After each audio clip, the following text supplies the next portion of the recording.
Ladies and gentlemen, welcome back to What Makes You Tick. And I am so excited to record this episode. I have with me breath expert extraordinaire for over 2 decades, Niall O'Mercu. Welcome along board. Thank you very much. I'm delighted to be here. Great, yeah. Niall, I suppose reason I'm so excited about this is that let's give people a bit of a history and a background on how we met, because you are a breathing expert. You're also a Wim Hof instructor.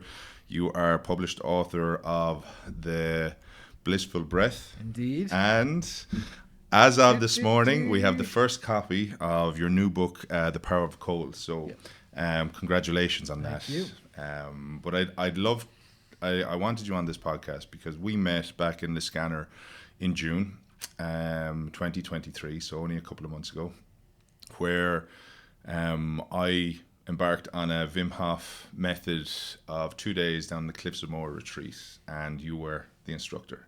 Now, funny enough, I had been following you and I'd seen you and I'd watched some of your work before, but I didn't realize that you were actually going to be there. And then when I reached out to you beforehand to get a little bit of insight into the method, you graciously came back and gave me some information, and I must say that for me was one of the best experiences I've ever had in my 40 years on this earth. Thank you very much. And it was 3 days. But talk to me about breathing and how you became so aware of the benefits of it. How did this come about? It's a long story. Well, we've got time. I was actually just talking to my wife about this this morning. So from the accounts of my birth from my parents, I had a quite traumatic birth, and I was born not being able to breathe, like things wrapped around my neck. And from that kind of point on to maybe late teenagers, I had a very strange relationship with breathing. I had severe asthma. I could never breathe properly, really. So I had all those. Anybody who's ever had any kind of constriction of their breath knows that there's this kind of primal fear that comes along with it. So as I progressed up through sports, playing basketball for Ireland and all that kind of stuff, my breath became something that I was very, very aware of. Not in a good way. In the way that I would, if I felt cold, ironically now, given what I do, I would feel a tightness in the chest. If I was playing in a sports hall that I thought was kind of full of dust or old, I'd feel a tightness in my chest. Now looking back on all of that, I realized that the tightness, it wasn't the cold. It wasn't the dust. It was probably the pressure. It was probably the pressure of performing or the pressure of whatever was going on that was triggering this memory of kind of constriction. So from the very beginning, I had this strange kind of awareness of my breathing. I always was aware of it because it was not working properly, quote unquote. When that started to change was after I finished playing basketball, I went and I was trying to figure out all the big questions in life, like who am I, who are you, what is this experience? And I felt that international basketball did not have the answer to that. So I went and started looking elsewhere. Martial arts was the first thing I came across. And as part of that, this is before mixed martial arts became what it is today. So my interest was in traditional martial arts, which was Kung Fu, for example. And in China, there's the Shaolin Temple, which people would argue is the birthplace of all martial arts, spring from the Shaolin Temple. And they had sent their best fighter, their world champion. They have a sport in China called Sanqiao, which is like MMA, except on a raised surface. So there's no cage, so you're fighting, and you can be thrown off this like the height of this table. So it's kind of full on. So they had the world champion, 4-time world champion. He was a monk in the Shaolin Temple, and they were sending him to London. So I heard of this, and I'm like, I'm going to London to train with this fella. Like, there's no way I'm missing this opportunity. So Josie, who's now my wife, and I, we moved to London, moved up near the temple, and I used to train there all the time. So I went to the temple to learn from Shifu Yanzi and Shifu Yanli, the 2 monks there, how to fight. But they actually told me how to breathe, and they actually told me how to meditate. Then they told me how to fight. So during my training with them, I started to realize that how we are feeling is reflected in how we're breathing. So when I was training really hard up in North London, and it might be raining in the middle of the winter, and they'd have us running up these kind of cement ramps that went down into the yard, if I could control my breath and calm it down, I would feel calm despite the intensity of the training. And they showed us how to breathe and how to move. Then it was kind of a realization, well, if how I am breathing is how I feel, the relationship between those two things, the breath and how we're feeling, goes both ways. So it's not just by chance my breathing is calm and I feel calm. If I'm in a difficult situation, like I'm about to fight somebody or I'm doing really hard training, they taught us that we could change how we breathe, and that changes how we feel. So it was this two-way relationship between breathing and feeling. So that was the first time I really started to take notice that, oh, I have control of how I breathe at any moment, no matter how difficult it is. We all have this choice. In the moment, we have a choice, and that choice is how we are going to breathe.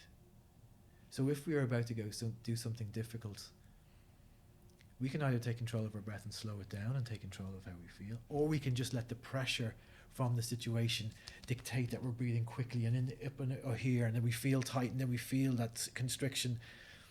So that was the first time for me that they really opened my mind up to the breath being the key to how we feel, to our health, to how we perceive meaning in our lives. The breath being the key. It's like the path to the mind. How do we get to the mind? How do we train the mind? And the breath is the way we get there. How old were you when you experienced this had this first exposure to the power of the breath? Early 20s. So, and then it made me reassess how my own breathing had affected me when I was younger. You know, if my breathing was tight, I was tight. If my breathing was panicked, I was panicked. So that then opened my mind up to, okay, well, how do we train ourselves to become aware of our breathing firstly? You know, up to that point, the only reason I was ever aware of my breathing was that it was constricted. You know, but most people might go decades without even being aware that they're breathing, you know, because it just happens. It's just innate. It happens 20,000 times a day. We don't have to think of it. Thankfully, it just happens. But when we do place our attention on it, everything changes. Everything changes. It's like we get this key and we unlock it, and there's this, our life can change in a moment then. We have an ability to focus on our breath for a moment, and that calms the nervous system down. It opens us up a little bit, and it might help us to make a different decision in the moment. So let's say I have 4 children. They're all now teenagers or about to be teenagers. There's plenty of times during the day where they push me to the absolute limit, and I have a choice in those moments. Do I take a breath and do I go this direction, which is probably a little bit more patient, or does it just become and that's a constant practice, you know? So people mightn't have 4 teenagers, but we all have pressures in our life. Yeah, you're kind of, it's like for those who are working in a desk job and who get that horrible email that comes in that is interpreted or read in a way that our mind kind of pictures the words and the tone and everything that would be maybe different if somebody spoke to you, right? Absolutely. But when you react and reply to that email without taking a breath, you could be just as difficult or tricky or cutting. Yeah.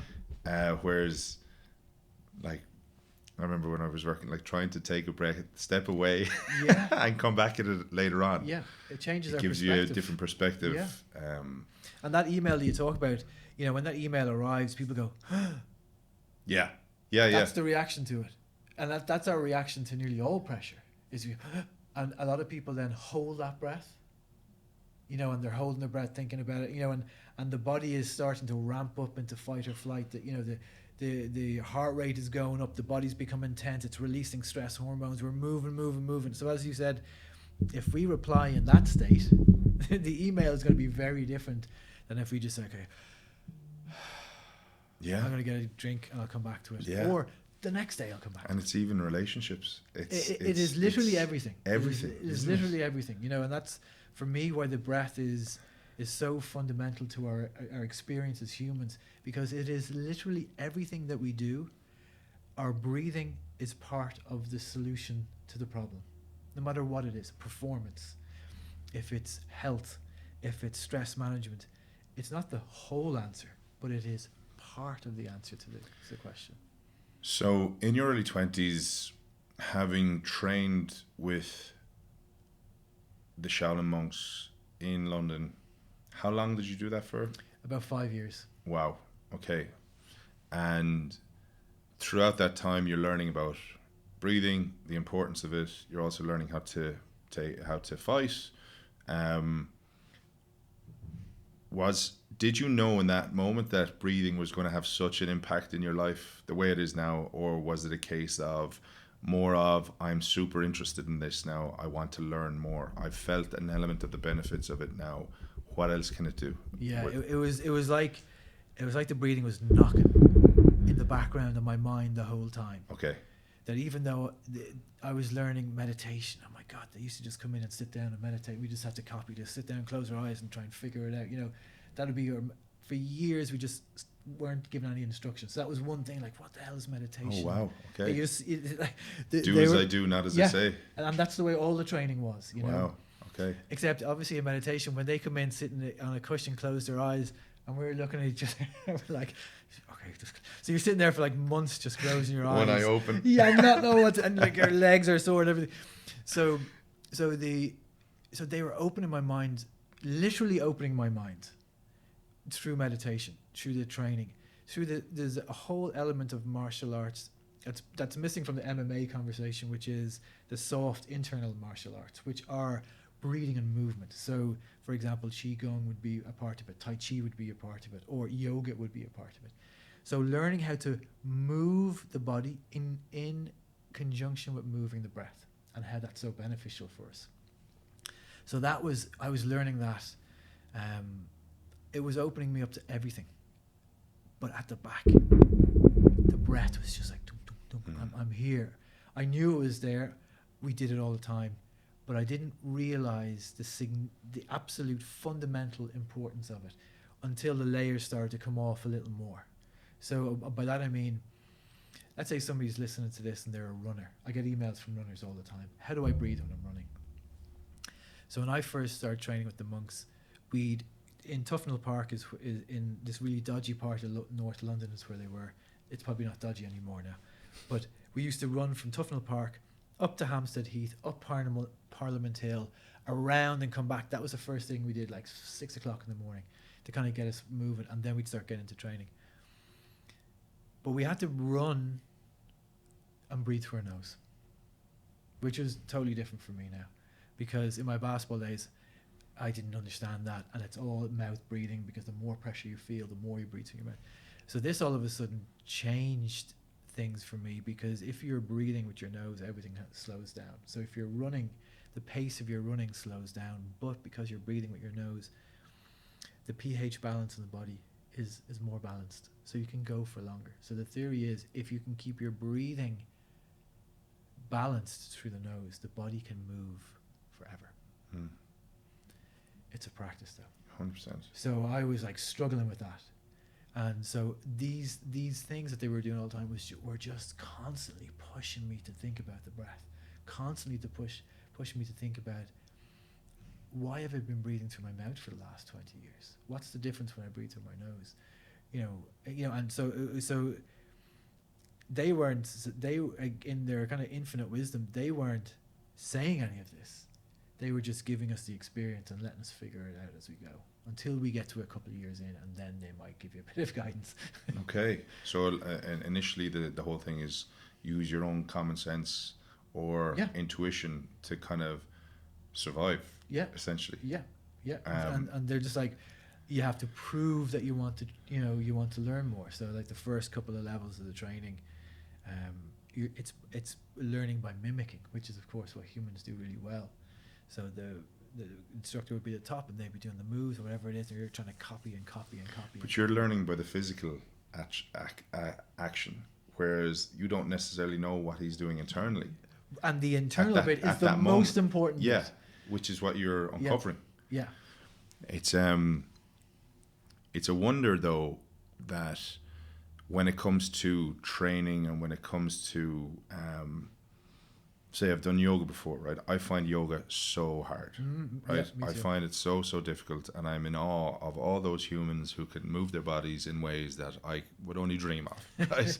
I genuinely can't do it, right? But I went to a friend of mine, Shane Lennon, is a yoga instructor, and he's in yoga Dublin, and I think it's anyway.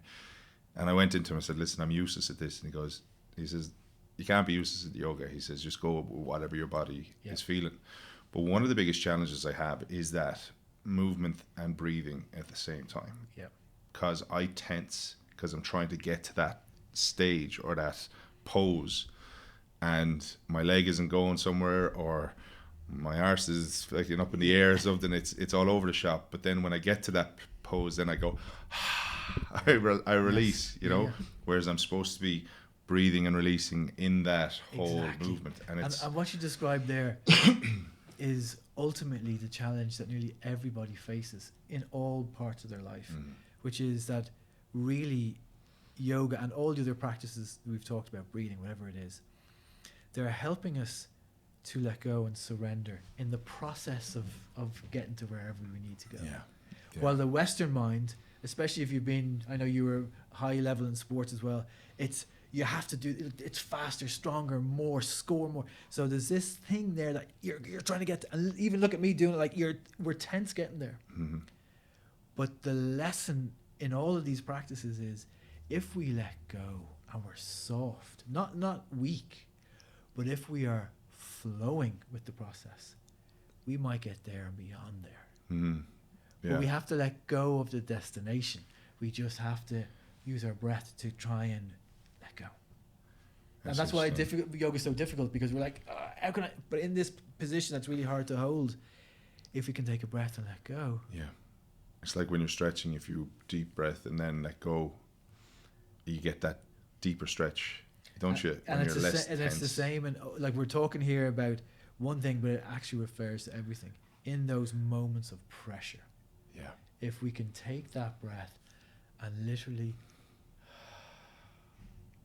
then the body moves down a little bit from fight or flight into the part of the nervous system where it feels safe again. Then we are loose. Then we can perform. Then we can do, and when I say perform, I mean performance is making the dinner at home when you're under pressure, or helping the old person. It doesn't have to be an elite athlete.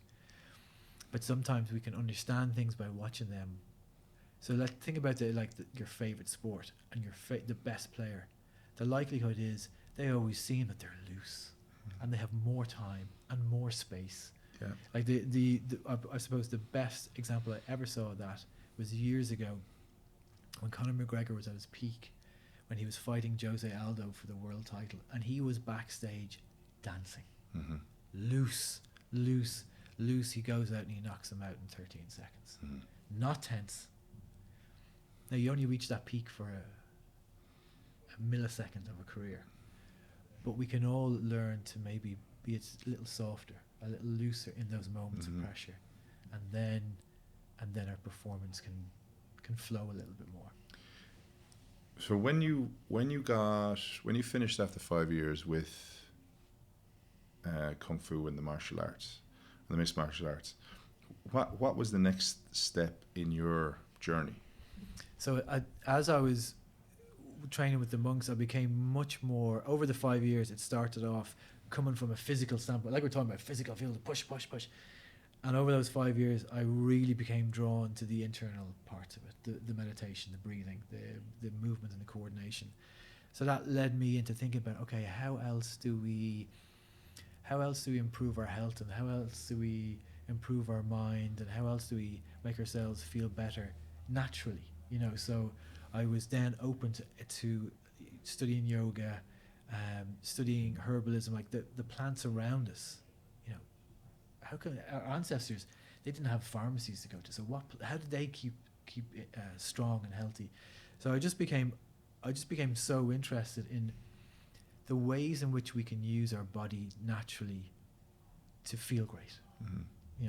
to be more open, to be more loving. And that led me down loads of different kind of pathways to, I was just curious. Just followed my curiosity, and that led me to deeper understanding of meditation, deeper understanding of breathing. Did you have a fear going down that path, as in to provide for your family? Like you, as you say, you've got just on nearly everyone as a teenager now, and to find a way to make it as a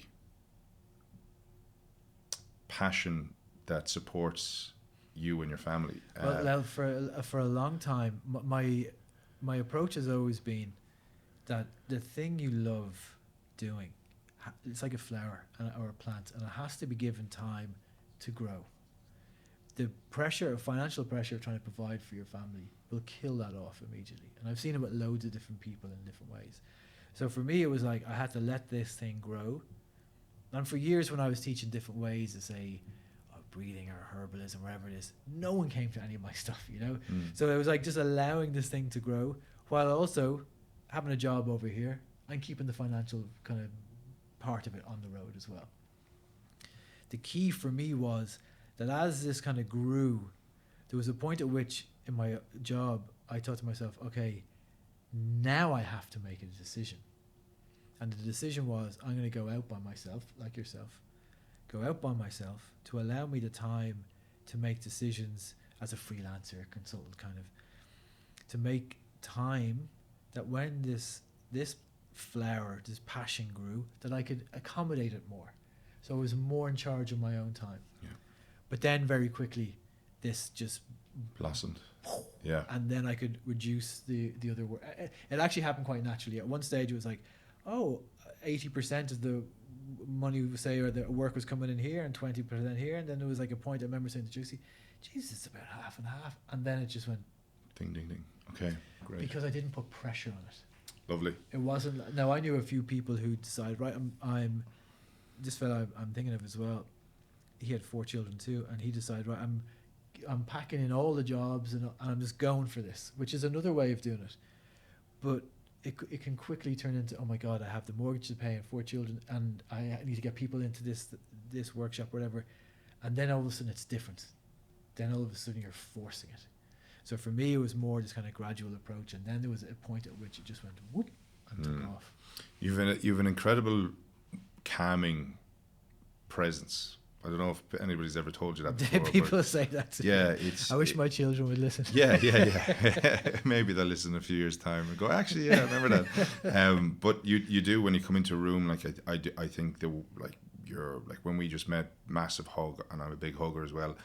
I find that you become a product of your environment, right? Especially if you're in a negative environment or a positive environment or in a calming environment. And I think with the breathing and the way you teach it, and maybe it's the way it's been taught to you, that state of calm and that state of control, it's not relaxed, it's kind of more calm control, if you get me. It comes across in your everyday kind of interaction with people. Is that something that you typically work on, or is that something that has just become naturally your persona? I think it's like a byproduct of just the practices. Yeah. I remember when I went to train with Wim Hof about 7 years ago in his house in the kind of Connemara of the Netherlands. I'd been in the sea a lot. I'd been in the cold. I'd always swam in the sea. I'm from North County Dublin, so I'm Pomarnock, so I always was in the cold.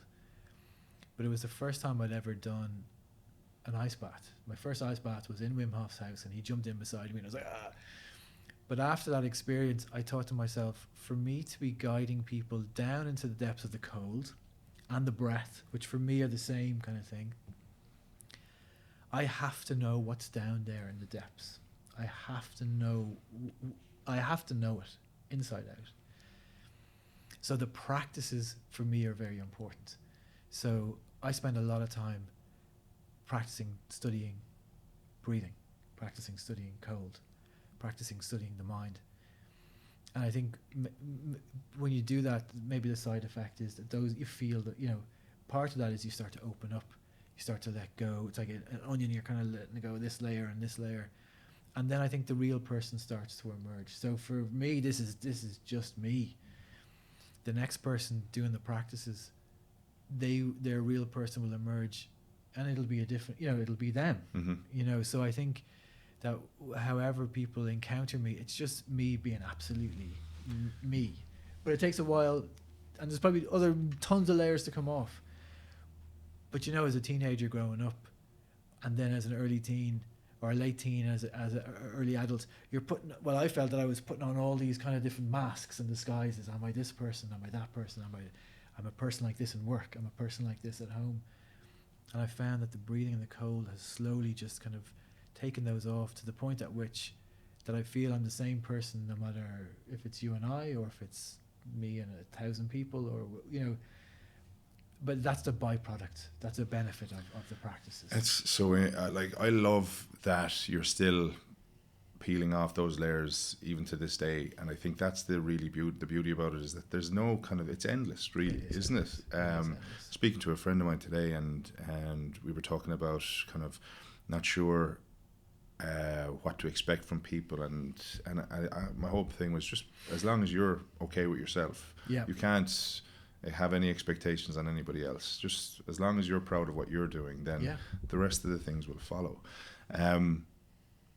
But you mentioned Wim Hof there, right? Let's talk about Wim Hof, because I'm a huge fan, and I'm very impressed with his story and the tragedy of his story, which is obviously exposed this undeniable ability to help so many people around the world. From his pain has created this movement, right? And as I said at the start, turned 40, I was talking to my buddy Logie, and I love helping people, which is the premise of this podcast. I love it. I love getting to know people. I'm learning loads from you, and have done over just even some of your posts and even just interacting with you. And I believe that these conversations will help others as well, right? So, but selfishly, I'm trying to help me first. Of course. Yeah, and then I believe from that, then it'll help others. And when I was talking to my pal, he was like, "What are you doing for yourself?" And I said, "I'm driving to Limerick next week. I'll have 2 hours in the car. That'll be fine." And he looked at me and he said, "No, that's not good enough. Because you have to look after yourself." And he said, "What are you doing for yourself?" And I said, "Jesus, I'd love to do the Wim Hof experience." Yeah. And at that stage, I was looking at the one in Europe, or in the Netherlands, isn't it? Because my friend Keith went to it as well and had an amazing experience. But obviously couldn't do it time-wise and all that stuff. And then Logie found the Cliffs of Moher retreat in Liscannor, and there was a 3-day Wim Hof method. And I immediately reached out to you, anything else I need to know, and then booked it that weekend, right? And as I said, it was probably the best experience for me. Like when I came back, my girlfriend was like, "What's wrong with you? You're weird." And I said, "No, I'm just not letting anything get into my space. Okay, leave me alone." I wasn't letting I was trying to just block out any drama or any aggro or anything like that, and it was so funny, right? From her perspective, she was like, "You're a weirdo." I've heard that a bit. but I was trying to stay true to it, and then obviously met you, but the experience was, without a doubt, it was groundbreaking for me, right? To learn about breathing. I've always been a fan of the cold. I've always been a fan of cold water submersion. When I was training, we would always use ice baths. Never understood how to manage the cold, though. I always knew I was like, just fight it out, fight it, and you'll be fine. But then I got a whole new perception and a whole new learning when we were with you.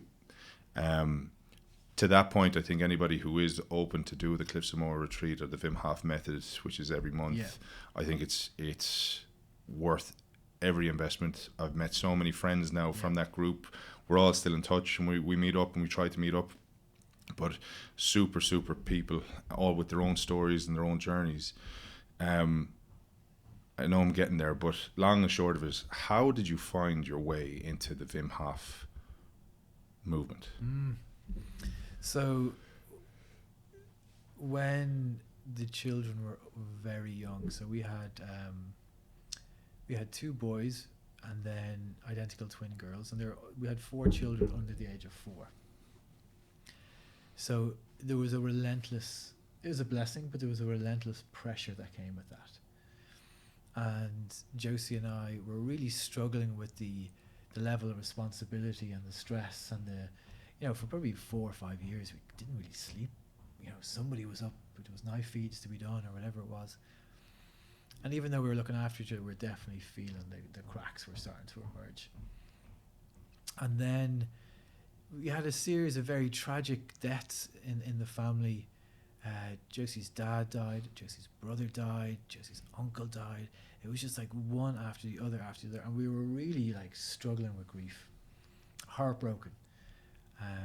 And everyone comes in contact with grief, and grief is kind of a funny thing. It kind of comes in waves, And we were in a hole, we were really struggling. And I heard Wim on a podcast one night in the kitchen. I'd come back from work. We had got all the children up to bed. The house is usually like a nuclear bomb had gone off. We had kind of put it in some order. And the twins were young, and I was making bottles for them for the next day. So it's like I had to make 16 bottles or something, and it's cleaning it's just an arduous kind of task. So flicked through a podcast. There was Wim, put it on, and obviously Wim is this amazing character, and he's exactly like he is online. He's big, he's wild, he's full of love, he's fierce, at times. And he was talking about all the world records that he held at that stage, and it was interesting to me, but it was still very far removed from where I was. But then Wim started to talk about how he had dragged science with him. He had gone up Mount Everest in a pair of shorts with no equipment, no oxygen, nothing. And when he came down there, eventually, he'd been doing that for maybe 20, 30 years, these superhuman things. And by just breathing in cold, he felt he could do it, and he felt anyone could do it. But his ultimate goal, because he was being ridiculed all the time, because he was saying, I feel I can improve my immune system at will, thought to be impossible. I feel I can reduce inflammation at will, thought to be impossible. All these things. And so eventually after Mount Everest, the professors in Radboud University brought him in and said, okay, we might be able to learn something from this person because he can do this. So I heard Wim telling the story about them injecting him with a form of E. coli and using the breathing that that we train people in, and he was able to fight it off, no symptoms. First time in recorded history that they had seen somebody being able to voluntarily kind of ramp up their immune system. And then he talked about bringing a group of normal people in, training them. They were able to do it, so it was like, oh my God. So it got me thinking, like, I had always been obsessed with the breathing since Shaolin days. And I'd always swam in the sea, and I knew there was I kind of figured out that in the wintertime, like when the children were young, I'd carry the buggy down to White Rock and jump in and like give the older ones a packet of crisps. That would give me like 2 minutes before they ran off somewhere. So I'd always kind of, but I didn't realize the connection between the both things. And that got me thinking. And then that night, there was an old fundamentals online course you could do, really raw, basic. It was the first one they did. So we bought that and we started doing the breathing, and we started doing the cold showers at night, and very quickly, within a couple of days, we were lighter. We felt lighter. You and Josie? Yeah. Okay. Now, it was kind of grim. We'd finish up at night, we'd sit in the front room, we'd press the video, and there'd be Wim, and we'd do the breathing. It was lovely, but then we'd have to go upstairs and do a cold shower. Mm-hmm. It was in the winter time, and when you're tired, you really feel it. But after a few days, we were lighter, we were more patient, and now we know from the science what's going on. Like, the body is finally getting the oxygen it needs to produce the energy it needs. So we were feeling more energetic, and that was then helping us deal with the stress. When we were where it felt like this constant battle with grief and stress and tiredness, it became this lightness that we have, the grief is still there, but we could see it differently. We had more energy, we felt better. And the change was so profound so quickly. It was like, oh my God, we need to find out everything we can about this. And in my mind, there was this list of people I knew that was like they'd benefit from it. So back then, the only real there wasn't really much about Wim online. The only real way you could delve into it was the old kind of instructor program. So I said, okay, I'm gonna do that. And so there was never really a business in mind. There was never really like a 5-year kind of strategy in mind. Yeah. It had helped us so immediately, and we could see the ripple effect through the children, through our family, you know, and it was like, okay, let's go and find out more. And ironically, the list of people, friends that I had, they've never done it. But you know, it just gave me a sense of kind of like, it gave me a purpose then that, okay, I could help these people, even though they never did it, but it was the start to get me kind of going. And went into, it's about a year-long training with Wim and the team out there, and it was just, as I described, this kind of plant blossoming and blossoming and blossoming, and from there it just took off really quickly. And you know, once we start to do any type of breathing, we feel difference nearly immediately. So people can feel it. Once you jump into the cold shower, you are different when you get out. So these are all things that can happen to us really quickly. So you have this immediate effect that we felt, but then you have this deep change that starts to happen in the body. And then that deep change in the emotions and in the mind. And after, say, months, things were different. Things were just different. Our family was different. Josie and I were different. We had come out of the hole. We could deal with the grief. The grief, you know, you always miss the people, but the grief wasn't all consuming. It wouldn't just like a wave kind of flood us.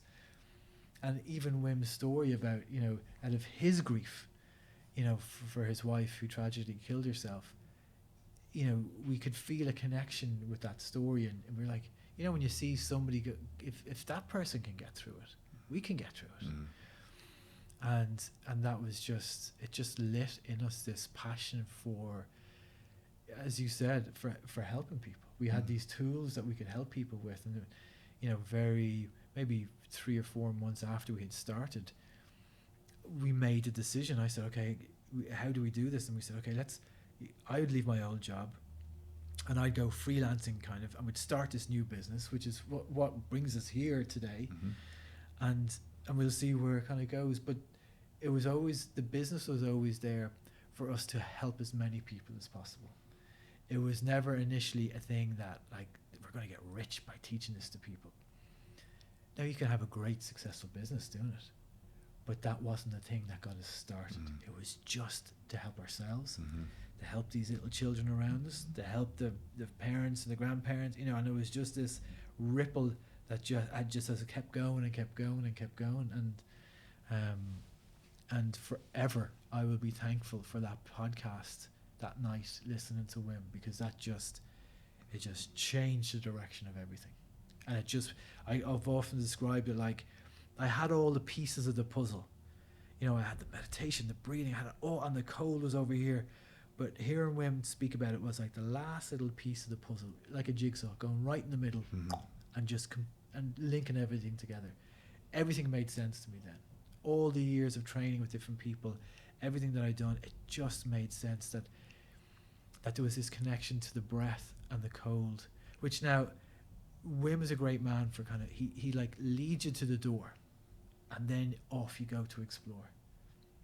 So what I learned years later writing this book is in the back of my mind I was always like, but what's the connection between the breath and the cold? You know, why is this thing so helpful? And all the science shows us it's so good for us. Nearly everything that we do can be improved with a little bit of breathing and cold. It reduces inflammation.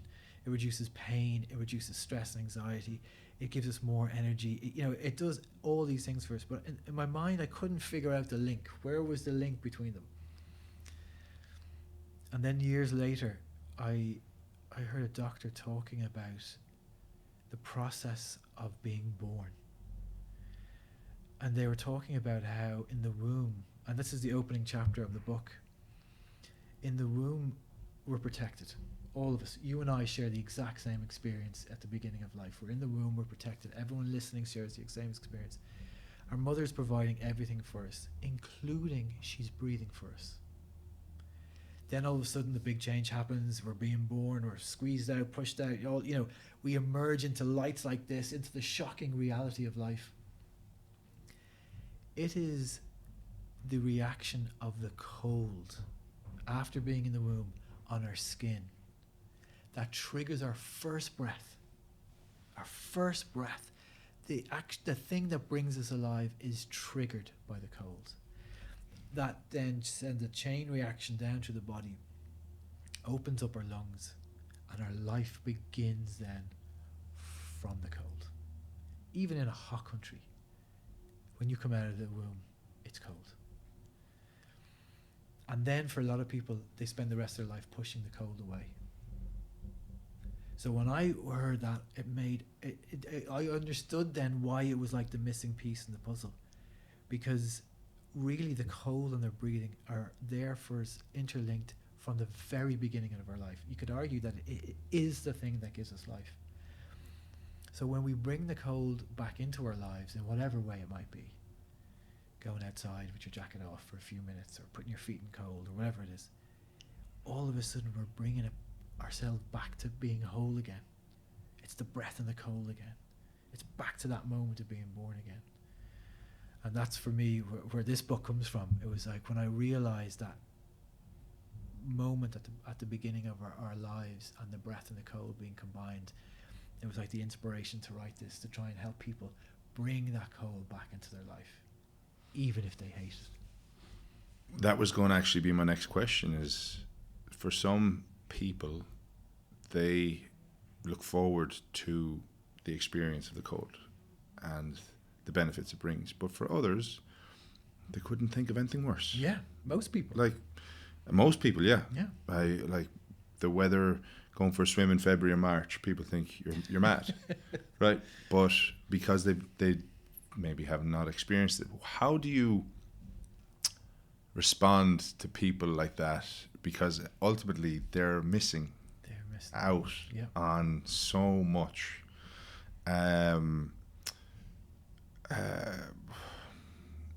discovery, you know, and they're missing out on, like, it's nearly, for me, it's like you have so much potential in life, right? You're probably only at the base level of what your body could do if you're not going near the cold or experiencing it. So how do you maybe respond or kind of remove any concerns?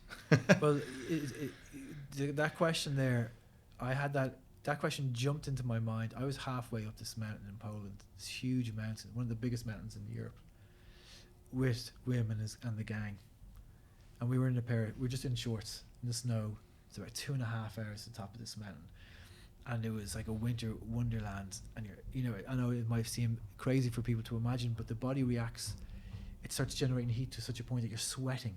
You're wearing a pair of shorts, nothing else, boots, backpack. It's snowing, it's minus 10 degrees, you're climbing up this mountain.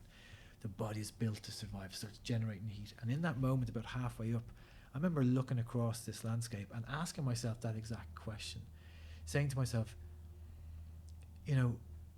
for the person who has pushed the cold away, it's totally uncomfortable. I can understand why.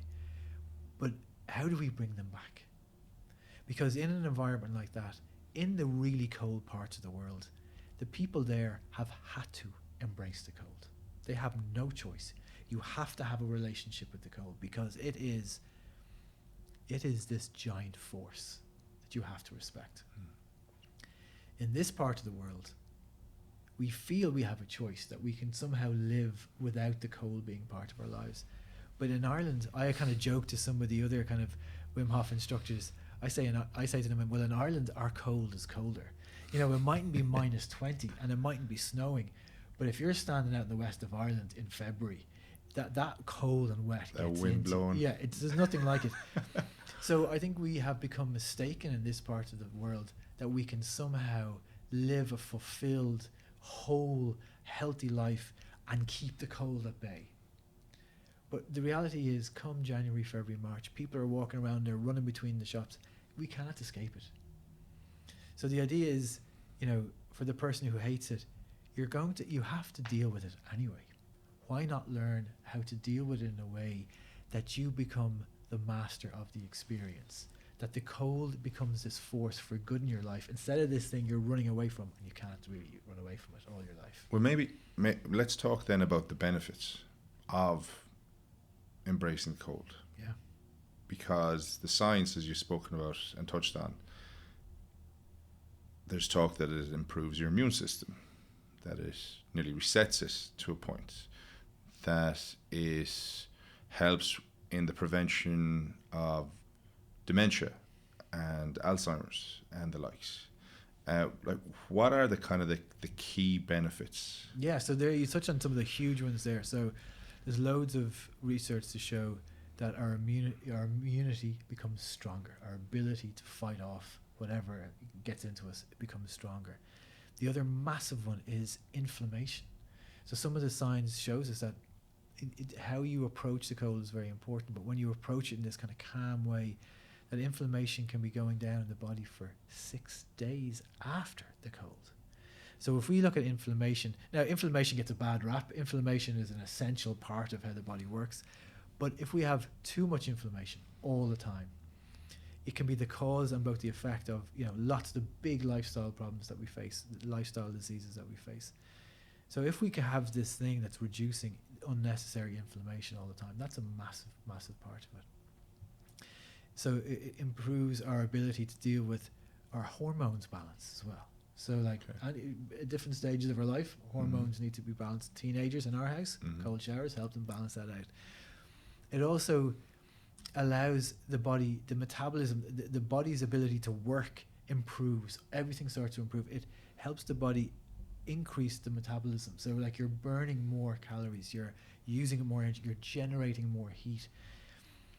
The list of specific diseases now, it's kind of like we had to understand the cold generally. We had to understand it had these big benefits. Yeah. Now it's zoning in on now they're looking at it for specific things. So there's research coming out on pain management and the cold, different types of arthritis and the cold, cancer and the cold. They're now looking at it very specifically. There was a history in Europe maybe 200 or 300 years ago where cold was a part of treatments in hospitals. And that's been kind of, that was pushed aside for a long time. But now they're seeing that, again, there are these elemental forces in our life. The brightness and the darkness. We need both of them. We need the brightness to wake us up in the morning, changes the hormones, we become alive. As it becomes darker, the hormones change in the body, we prepare for sleep. Heat and the cold, it's the same thing. We have the hot and the cold as part of these kind of opposing forces that exist in our life, no matter where we live. And we have to find a balance between them. We have to embrace them. And when we do, it improves your sleep. It improves your ability to deal with stress. It lowers stress and anxiety. There's research coming out about, depression and mental health are a big thing for Wim Hof himself, because that's what his wife struggled with. So the research is going after the big problems we have in society. The research is going after that. And in every month there's new pieces of research coming out. Not just Wim Hof and the team. But across the board. But I think it comes back to this idea that the cold and the breath are fundamental to being human. And so by learning how to use them, as you said, we unlock this potential in us. Yeah. I love that we've timed this so well with the new book coming out, right? This is actually brilliant, right? But you touched on the power of cold, which is your new book, and the reasons why you decided to write the book. What have you found in writing the book or what have you uncovered that maybe you didn't know previously? So for me, the book has to be accessible to people, really accessible to people. So, for example, if you were to talk to me about the cold years ago, I would have said start with a cold shower. I've realised that is beyond a lot of people. They could hear all these benefits and still be in their hot shower, loving the hot shower, but looking at the cold thing, and it's not enough to make them turn it. I've realised that there are people in society of all levels of health and age and strength and weakness and everything. And for me, it's really important that we give everyone a chance to experience the cold or the breath. So the book starts with this first exercise, and the way it's written is all the exercises are written into the book. So you just have to read the book. And the first exercise is after you're washing your hands during the day, just turn the tap to cold and finish with cold, and get a sense for what it feels like to have cold water in your hands, and what it feels like to do that 2 or 3 times, 4 times, 5 times a day. But it's not necessarily about the cold, it's about our relationship with the cold. So what do you feel when you're washing your hands in the cold? What are you thinking when you're thinking, oh, I have to do this again? If you were to give it a colour, what would a colour be? So it's what I learned from writing the book is that the cold is always cold. It's about changing our relationship with that cold. It's about changing how we understand the cold. I used to take a cold shower years ago, and it would be like this, oh, fuck. And then after a while, I thought to myself, why am I feeling like this about the cold? The cold it's improving. Every time I get out of the cold shower, I feel a million times better. Yeah. Why am I still giving the cold jip, Yeah. Yeah. And it was in that moment that I thought to myself, I have to change my relationship with the cold. This force is improving my health, making me feel great, making me a more patient person, and probably improving the lives of everyone around me because I'm a better person because of the cold. I shouldn't be hating this anymore. It's difficult, of course it's difficult. It has to be difficult. So I think that was another big part of writing the book, is understanding that we have to change our relationship with the cold. And once we change that, then the practice of the cold, it has more meaning to it. The cold is always going to be difficult. The cold should be difficult. We want it to be difficult, and we learn to deal with it. That's one of the deep benefits of it. But learning that our relationship to it can change over time. The other thing I learned was that there are deep benefits beyond the physiological benefits that we're talking about. So the book is written with 2 people in mind: the person who hates the cold, bringing them slowly along the path, but also the person who is already in the cold. They're already on the path. But what it's doing for them is it's showing them that they can get way more from their effort already. They're already throwing themselves into the sea or turning the cold shower on. But what's the meaning of all of that? What are the profound benefits of that? And in there is the practice of, like we talked about yoga, if we can let go in the cold, let go of this, find a sense of calm in the cold. If we can control our breath in the cold, if we can let go of tension in the body, let go of tension in the mind, let go of emotional tension, then the cold becomes this thing that can transform us. And that's what's waiting. The book sets out this path, and it brings the hater of the cold along the path, but it also brings the lover of the cold deeper along the path to this place where we can use the cold as this force for good to teach us how to let go. In yoga, it's this idea of that we should be always letting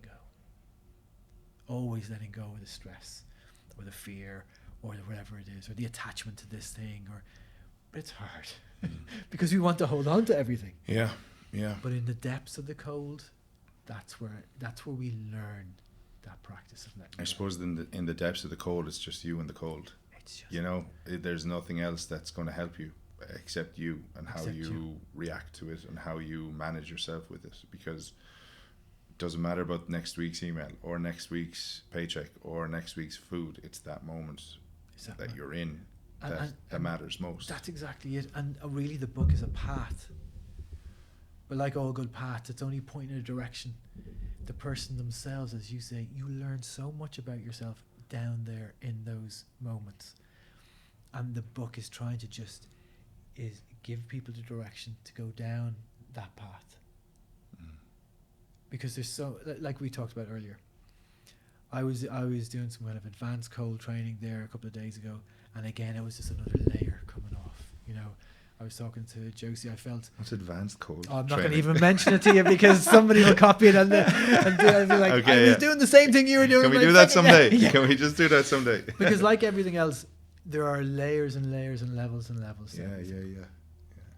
So I was doing this. I was in our ice bath, which we call the vortex, because it's like stepping into some other dimension. I love the vortex.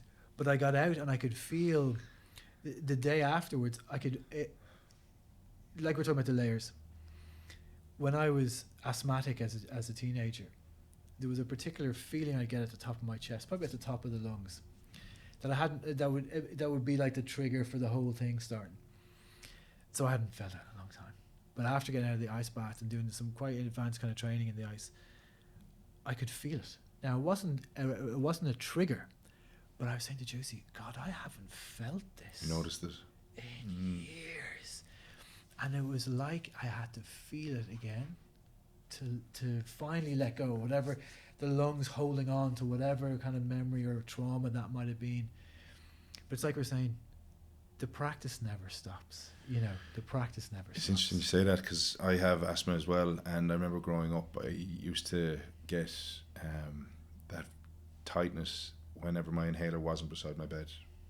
Right, going to bed, I always felt that if it was there, I was okay. Yeah. If it wasn't there, I had a problem.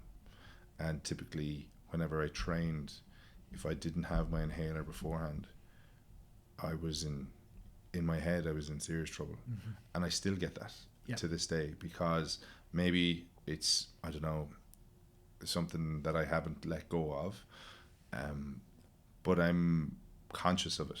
And for years it wasn't there, and then all of a sudden in the last couple of years it is there. So it's an interesting thing to note that I would have called it anxiety. Yeah. You call it tightness, Yeah. which I find your language, the way you're using language, is very, I think, mindful or thoughtful. But it's not anxiety. It is just tightness. It is just that little trigger of worry. Yeah. I think it is. Because I will be fine. They won't. Yeah. That, like, I'm not going to get an asthma attack. Yeah. But it's the worry that I could. So I was the exact same. I had this strange incident in my teens like that, where the inhaler was always with me, and I went to the pharmacy one day and she said, and like when I was playing basketball, it was always on the bench and I'd run over, go, and I'd run back on. Yeah. And even in the cold halls, which is ironic now, but I felt I'd do it and I'd be grand. And I'd do it and I'd be perfectly fine immediately, and off I'd go.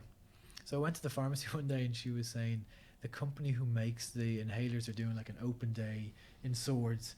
If you want to go along, you'll probably learn more about it. And I was like, oh, grand, I must have been in there buying them all the time. So I went there, and they had this big presentation, and they were talking about this inhaler that you're using is the fastest, most effective inhaler in the world. It works within 15 minutes of, and they showed how it worked within 15 minutes. And I was like, oh my God, I had convinced myself It was working straight away. that it worked immediately. And they were saying, this is amazing, it works in 15 minutes. And that was the moment where I thought to myself, what? The power of the mind.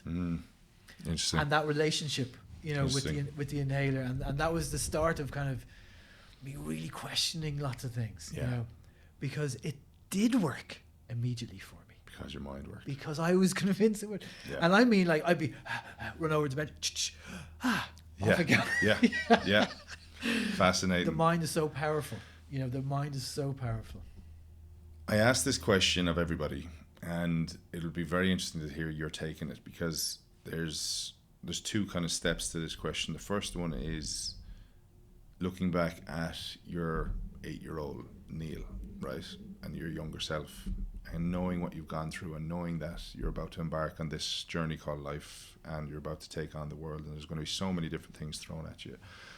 What is that piece of advice that you'd give them now, having experienced so much yourself?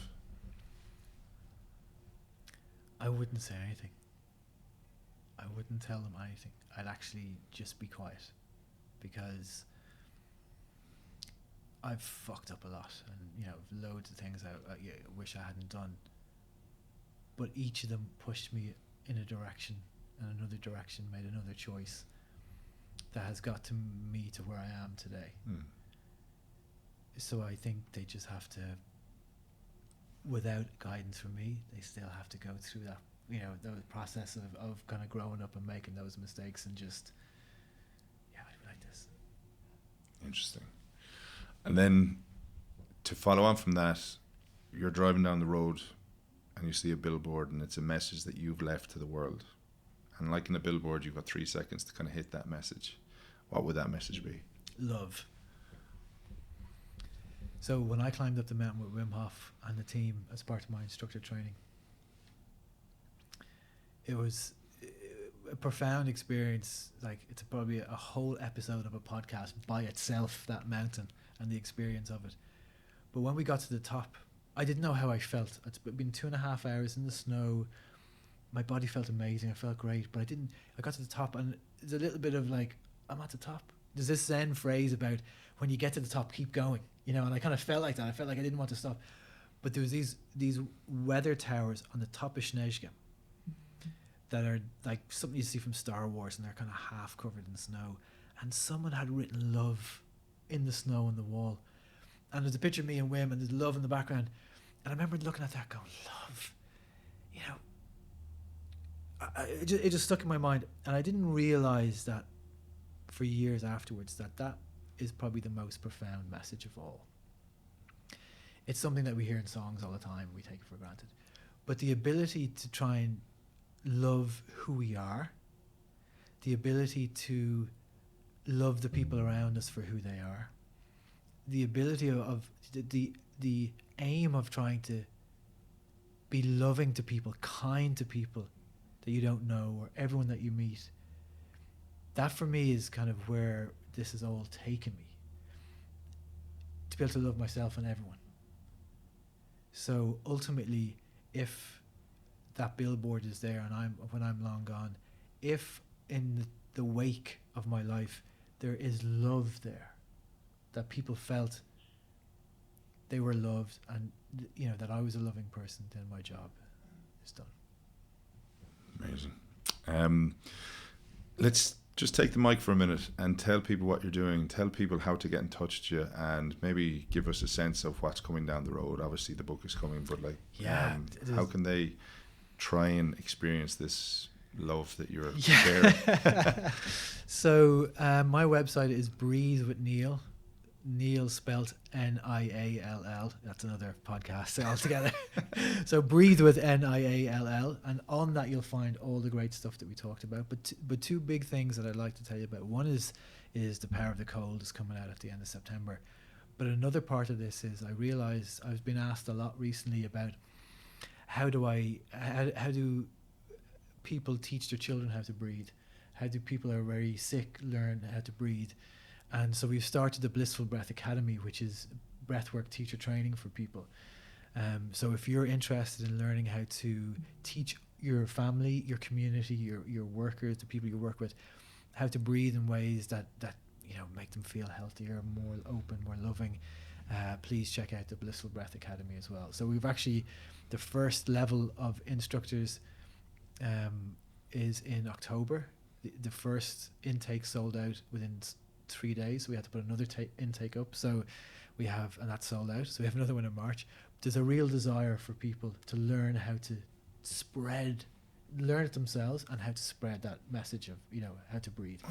So the Blissful Breath Academy is on my website as well, so go check that out as well. I'd love to learn about that, to be honest with you, because my dad suffers from COPD, and he's had an awful time the start of this year with his breathing. He had to get a lavage, which is basically where they wash out your lungs, and it was just all kind of blocked up and stuff. But he has a very tough time breathing, and I'd love to learn more about that from you. So I might chat to you. But I think the big thing, I'm always about, like, it's a muscle, use it or lose it, and go walking. But when you're walking, be conscious of your breathing. Don't talk to me. Just walk and take it in. So that, I think, if that's a tool to help to give people the tools to teach others, that's going to be a game changer.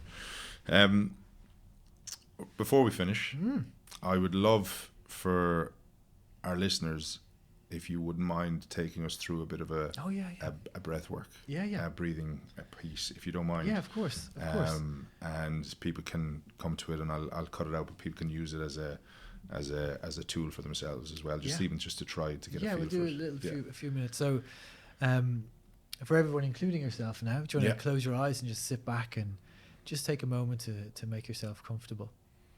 And with your eyes closed, seeing if you can soften the space around your eyes, and softening now your jaw and your mouth, softening your shoulders and your neck, and even softening your arms and your hands and your fingers. And just now, gently placing your attention on your breath as it is.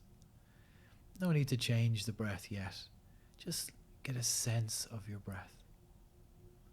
Just noticing how your body moves as you breathe in. And notice how the body moves as you breathe out. And by placing your attention on the breath, you might notice that it begins to change. By placing our attention on the breath, we begin to take control of the breath. So in your next inhale, breathing gently in, and breathing all the way out. And breathing in again, and focus on this long, slow exhale. And for the next few minutes, just focusing on that long, slow exhale. Finding a rhythm of breathing that suits you. The breath in is gentle. And breathing slowly and calmly all the way out. And when you reach the bottom, breathing in again. And all the way out. 3 more breaths like this. No rush. Just breathing in and slowly out. 2 more. And seeing as you exhale, can you soften the shoulders as you exhale? Last time, breathing in and letting go.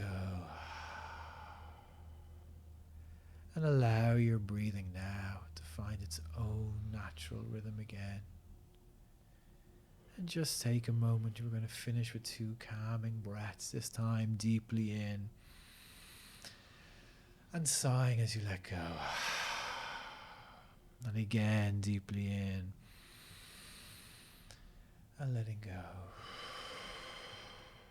And when you're ready, you can open your eyes and come back into the room.